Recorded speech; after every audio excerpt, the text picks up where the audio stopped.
Sometimes we act like a fool, not aware we're troublemakers. Sometimes we try to be cool, not being givers, only takers. Stop for a minute, stop and breathe for a minute. Don't get over your head, try to listen instead, won't you? Okay, welcome back, guys. Welcome back. We thought we'd just do things you should know Yes. before heading off on your big trip. We wish we knew some of these things before we headed off on ours, and there's a lot of other videos that are quite helpful as well, so we just thought we'd add this to your research. Definitely. If you're new here and you don't know who we are, I'm Bianca. I'm Grant. And we've been travelling Australia for the last just over 2 years. In that time, we've had 2 different cars. We've had lots of different things that have gone wrong. Yeah. And counting. And counting. And we've had lots of things that have gone right. Yeah. A lot of things have gone right for us too. So we're not really going to complain about anything. As Grant said, we thought we would just put together a little 10 things we think would be helpful. Yeah. If you knew before you hit the road. Some things to help you out. And I don't know, some people might be a little bit, what's the word, stressed out or worried about heading off, because it's jumping into the unknown, isn't it, really? You don't know what to expect, and we quietly freaked out a smidge when I know I did. You did too, eh? When we headed off. Once you take the plunge, you'll find that it's probably not that scary, but some things to ease your mind before you head off, and we'll start with number 10. Number 10. And sorry, I have notes, so. She always has notes. You're lucky she doesn't have a spreadsheet in front of her. And the big computer. So number 10 we have is have a rear vision camera on your van. Saves so much stress and fights when you're trying to park up. My tip for that one would be get a dual channel camera. So one points down to make it easier when you're reversing into a spot or wherever, or a driveway. The other one looks out a bit further, so you can actually see what's behind you on the road. That would be a great thing that I wish we had. We've just got the one that looks down, which helps. Yeah. It's great. And if someone's tailgating my van, well, I know that they're there. I would love to see further back. So I think that might be something we will change. We drove originally without any kind of camera on the van, and we've added that on. You can see it's more like for driving. You can see what's coming up behind you. Yes, ours doesn't give as great a view as like other ones, but you get a view. You know if someone's behind you. You're not like shocked and blindsided by someone who just comes up the side of you and you didn't even know they were there. So that's a big tick. Oh yeah. Being able to see the traffic behind you, and then also being able to park when you come back into sight. But rear vision camera for driving. It's an investment. Yeah. A lot of things that people get around in these days, you look at it and go, I can't justify the money. Yeah, look, I get it, because everything's $1,000 and $1,000 here and $1,000 there. And it just all adds up, and it's just overwhelming. But look into it, because there are a lot of things that, it might be a bit of extra money, but it's an investment into your whole experience, improving your experience on the road and parking, and saving fights with the missus and stuff like that. So that's definitely worthwhile. Anything you can do to reduce a little bit of stress on your travel days that's it. Yeah, it sounds counterintuitive that travelling around is going to be stressful. It actually is. It is. It can be. Okay, number 9. Another stressful thing, finding fuel water, dump points can be the most stressful part of your day. Can be, but there are tools to help you out with that, isn't there? So Yeah. what do we use? We use Wikicamps most of the time, but I will say finding water on Wikicamps sometimes is really difficult. That can be actually a little bit stressful. And that's where it comes into that stressful part where you might be... I found actually in South Australia there's less places you could find water, and you're driving through and you look on Wikicamps and you find a little water pin and you think, oh, great, and you read the review and it says, look, it's at a park or, you know, wherever, at an information centre, and you drive all the way through. I think it was Gawler, the water was supposed to be at the information centre. Information centre is a great place because generally you have water and a dump point and there's actually toilets and things like that, plus you get information. We drove all the way through Gawler. It says it's an RV-friendly town. It is really not an RV-friendly town at all. Well, it is for if there's one RV. Yeah. It's one RV friendly. Pulled into the information centre. Everyone else has to circle in a holding pattern around the town until that RV leaves. There was one spot for a car and a caravan to park, and the water was, I say, 200 metres away in the middle of the park. So nobody has 200 metres worth of hose with them to connect and fill up water. I will say, right, so a lot of those water icons, they are commented and put there by van lifers.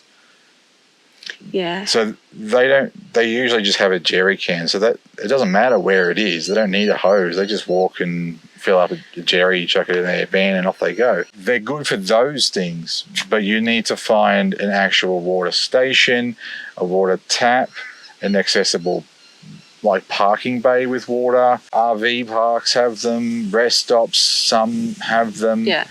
And also I would also recommend getting a tap key. Get a tap key from Bunnings. Costs you, I don't know, $12-15. You will need one because some places remove the taps just to reduce excess excess usage really. Yeah. So definitely get one of those. So I guess I'll just talk you through what I actually do. So I go into Wikicamps, I find that water icon, read through the comments, read through the description of it, but I then also zoom in. And I zoom in and see what's the surroundings. Like as Grant said, can I park the caravan there? Where is it located in that park? So it might be in a park like where we're sitting, but you can park here and then 200 metres away is a tap. And again, which the van lifers can carry a jerry can to, but you can't get your hose to. So you just zoom in and see. Most of the time that's going to work. Sometimes it doesn't work and it's a fail and you have to go somewhere else. And that can make it very stressful. Fuel, my point on fuel, I will just say, if you are traveling in the more remote areas, and you know that there's going to be a bit of distance between where you are, if you can see another fuel icon on your map or the fuels app or anything like that, don't drive past the one that you're at. Fill up fuel and then keep going, because even if it's less than quarter of a tank, you're better off having more than what you need. Even if you're at half a tank and you're not 100% sure, because there's icons that tell you there's fuel in places, and that place does not exist. Yeah. So don't drive past. Or it did a few years ago. Yeah. Yeah. There was a few in WA. I've seen a couple. And way out there. You've got like 300 kilometres between where you're camping for the day, and you might be, half a tank of fuel. Don't drive past that fuel stop. Just top up and then keep going, because you do not want to get to the next spot and there's no fuel. But on that too, if you're running diesel, which I would recommend generally speaking, particularly if you're doing what we do, petrol, you burn through it too fast, and petrol motors, if you're towing a van, you're asking a lot of a petrol motor. Diesel probably the way to go, in my opinion. My ethos is this, right, with fuel. If you're going to pick up dirty fuel, I would rather pick up a a little bit. So you don't know if you go to a place and you think, oh, I've got 3/4 of a tank, I'll chuck some in. If you pick up a quarter of crappy fuel, your filters might take it. If you fill up a full tank of crappy fuel, you might be in trouble, particularly if it's got water in it. So I would rather have a little bit of crappy fuel than a lot. And then the other point was dump points. Don't drive past a dump point. Empty your toilet. Everyone knows how quickly they fill up. Ours, we get about 3 days out of a cassette. Mm-hmm. We also carry a second cassette, and I'm losing my hat and everything's going. We have 2 cassettes with us. We don't always try to use the second one. If we can help it, we'll just use the one. Yeah. But if you're camped South Lefroy, if you're camped, say, on South Lefroy on the beach, and you've got to drive out like 20, 30 minutes to go empty the toilet, it comes in handy having a second cassette. Oh, yeah. And then you can just empty them both on the way out. So I think they're about $200 for a second cassette. If you've got the room, if you've got the room for a second cassette, I would definitely carry a second cassette. So if you want to save money, as a little tip, is it's pretty simple. You just choose free camps or low cost camps and drive less. Pretty much. Food and fuel are going to be your biggest expenses. So minimise fuel by travelling less. And you minimise your accommodation expenses by at least supplementing a couple of days a week in a free camp or a roadside or a low-cost camping. Food, you're always going to need food every single week, and it's probably always going to be about the same amount of money. So you can't really save money on food unless you choose to eat 2-minute noodles every day and you have a stomach that can handle cans of lentils. But not us. No, sir. It is a small caravan, so hey, I mean, each their own. No. Okay. But that's what we do to save some money. That's right. So you wouldn't believe it, I have my notes and everything, and I missed number 7. So here we are. We're going to record number 7 for you.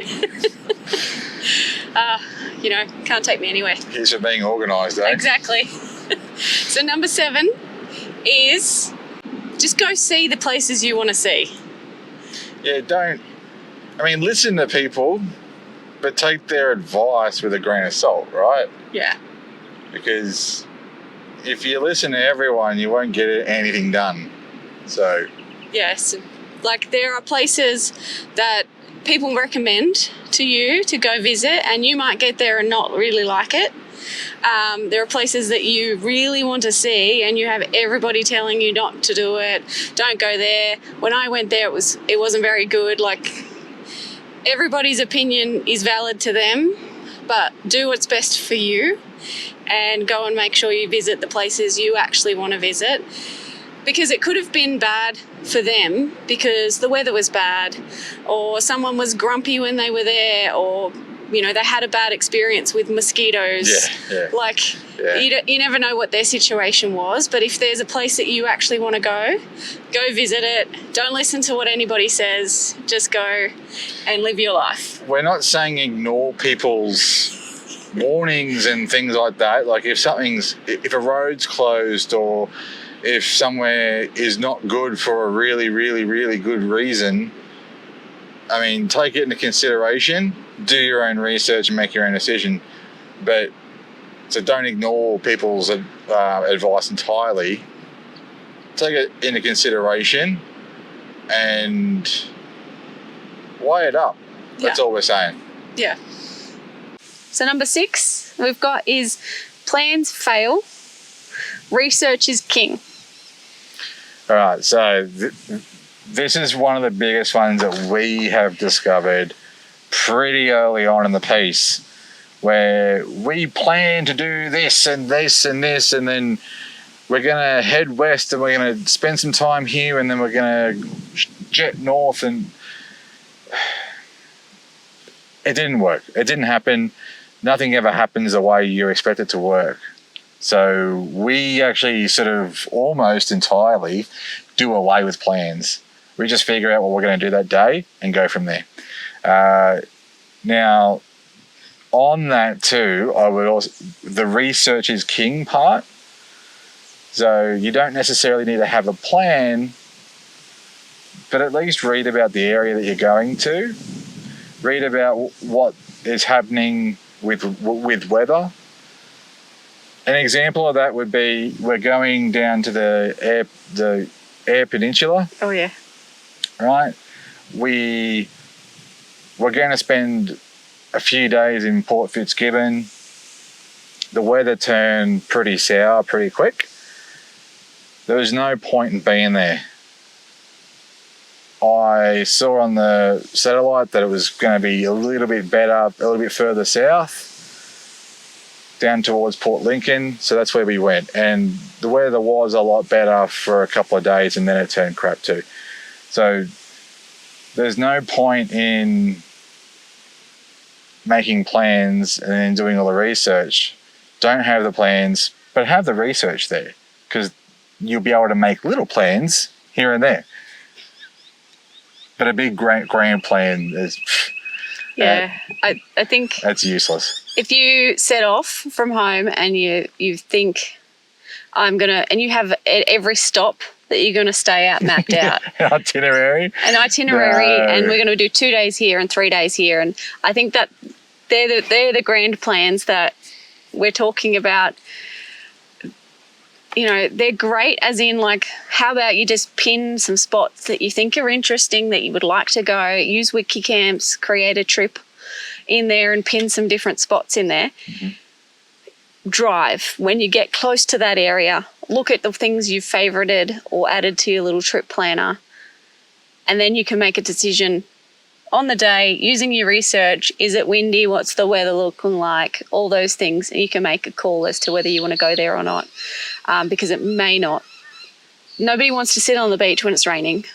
Or blowing a gale. Blowing a gale. It's not fun. No. Okay. This is another stress reliever tip. Number 5 is don't pull into camp. Oh. Do not set up while you're hungry, or someone needs to go to the toilet. Yep. Do not do it. Yep. No. Like, don't attempt to park the van and unhitch if your back teeth are floating and you need to go do a wee. No. Right? Do not try it when you're hangry. No. Do not. We've learned this lesson many a times. You get there and you start bickering at each other because you're both just hungry, right? That's all it is you're hungry, or someone needs to go to the toilet, or someone has a headache. Yep. Because, as I said, the travel days can be quite stressful and they can take much longer than you anticipate. Yeah. And then you pull into camp and you're both hungry because you didn't stop for lunch and you need to go to the toilet. Like, just stop, eat something, go to the toilet. Even if it's like 5 minutes before you're going to pull up, just stop and eat something, catch your breath for a moment, and then pull into camp. Yeah. I would just say the other little trick is, just when you're traveling, if you or your partner just feel like irritated, snacks. Just hand them something to eat.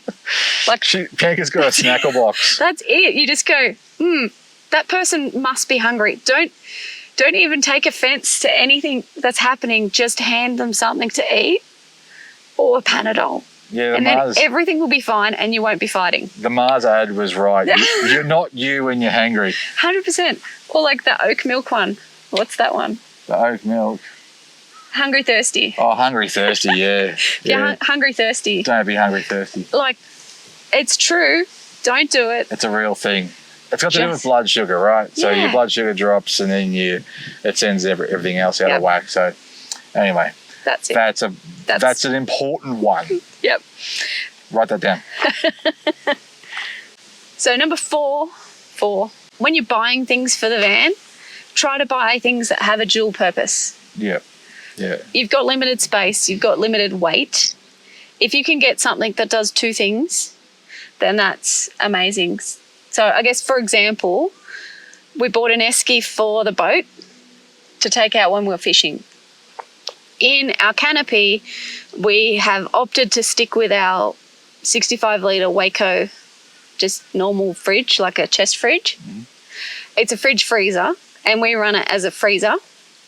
And the esky that is now for the boat and for fishing is also our fridge when we go away from the caravan. And I just put bottles of water in the freezer and I take them out and put them into the esky as the fridge. And now that has a dual purpose. I don't have to worry about like getting another fridge and putting that in the canopy and spending another $1,000. Like, have things that have a dual purpose. What else do we have that has a dual purpose? We've got a thermocell that is also a lantern. So that has two different things. Keeps the bugs away. And I have a light. And you have a light. There's heaps of things. There is heaps of things. I'm drawing a blank. Anyway, you get the picture. Have things that have a dual purpose. I have a boat. It could be a boat. It could be a bathtub. Depends on whether or not you put the bungs in. I have a car, can also be a sand anchor. That's it's too soon. Too soon. Too soon. Anyway, ouch. Dual purpose items where possible. Number 3, know your weights. Super duper important. I can't stress that enough. It is the bane of many travelers' existence, but it's such an important thing. What you're traveling around in could be potentially dangerous. It's just the way it is, right? You can't cut it any other way. That's just how it is. It can be dangerous. You need to make sure that everything's mechanically A1. You have to make sure that your car can and will tow. I would actually say try to forget what the manufacturers tell you that they can do. It says, marketed it as 4.5 ton, 3.5 ton towing. Yeah, look, if you're bone dry with nothing in the truck, yeah, maybe it could do it. But will it?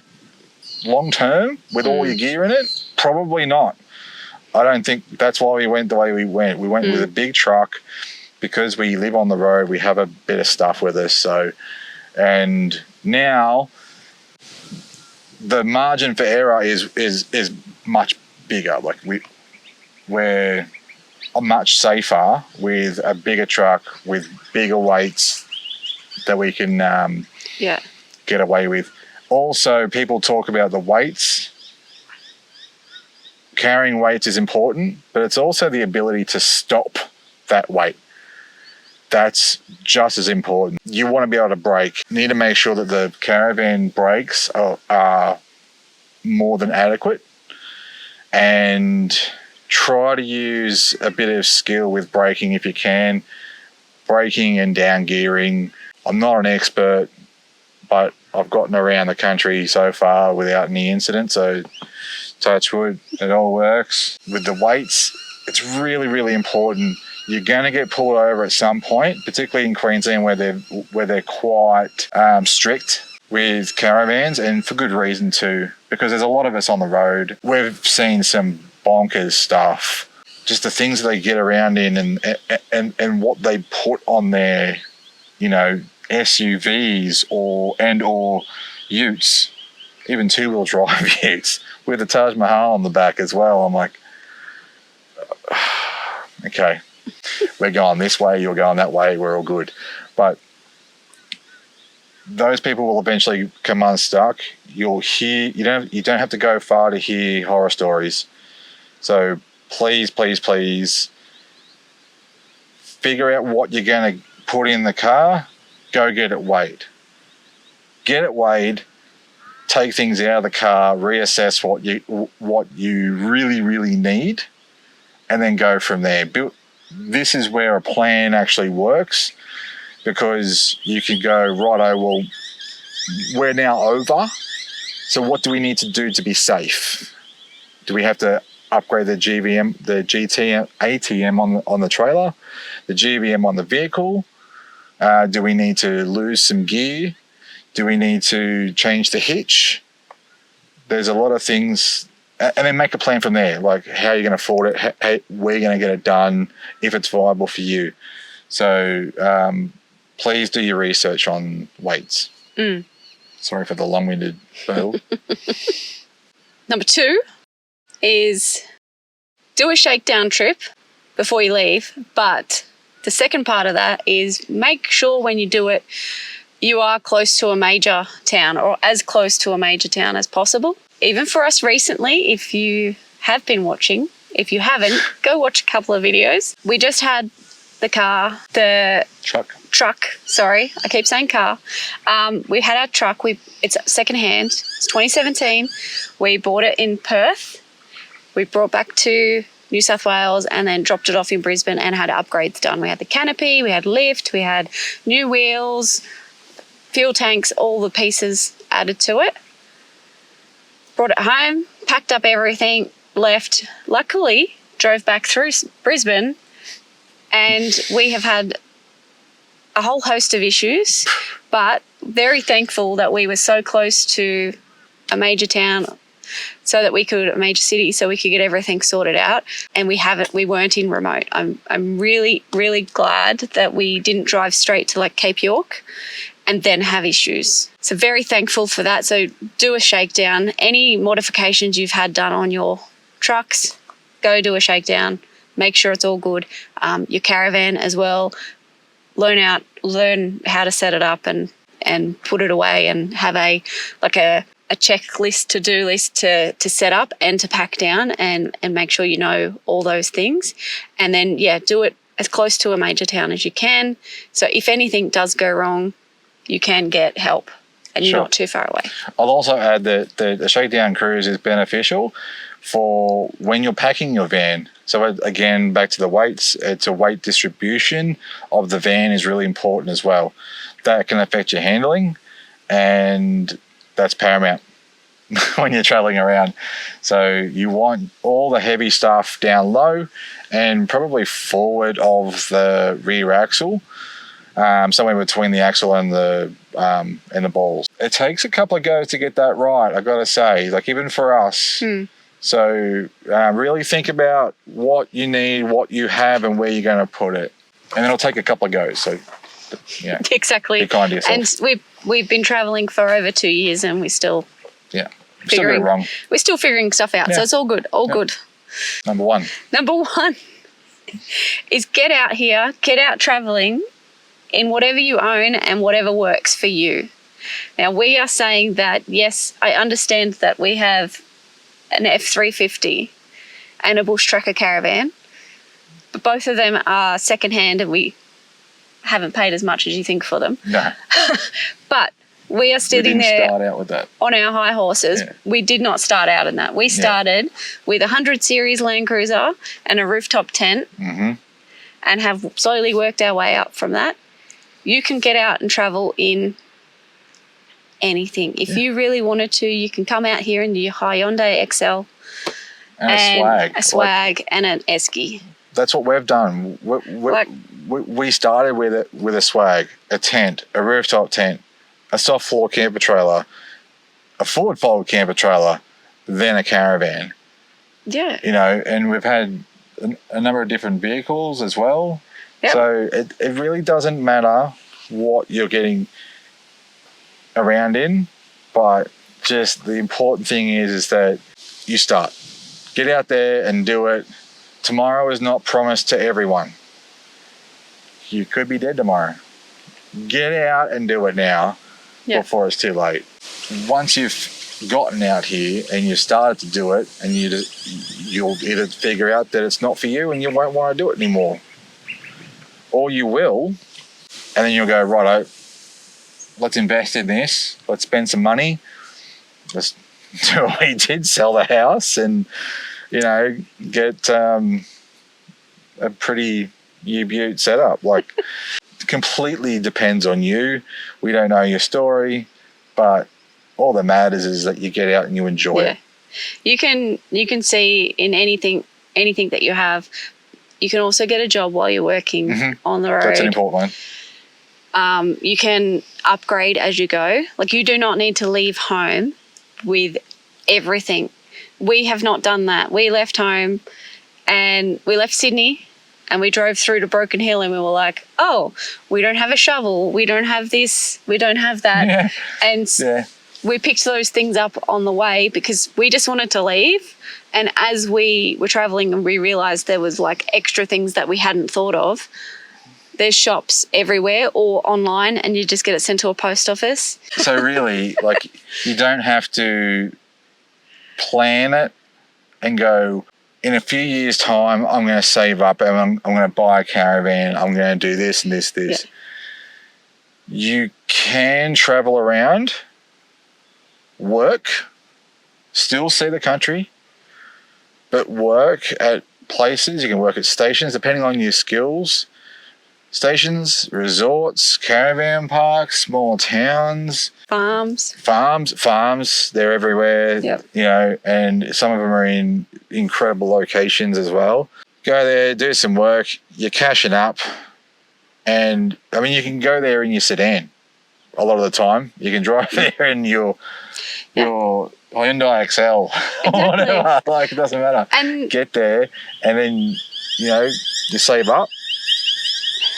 You're still living life. You're leading a new experience and you get some money. Sweet. I've just found a 70 series Land Cruiser. Beauty. Oh, goodbye to the Hyundai XL. Hello. Full drive. And then put a rooftop tent on it. And there's a way to do it now. So find it. Yeah. You'll be surprised in what people are getting around in. It's not all us showboaty YouTubers getting around in big caravans. Total showboat. So you don't have to be like us. You can be like you. Yeah, exactly. And that's fine. I think that's it. That's about it. That's it. 10 things. Hopefully that has helped you a little. Even if just one thing helped you, that's what we wanted. And if you've enjoyed, please stick around. We have lots more videos to come. Yep. We've already got a lot on the channel. So please go back and watch those.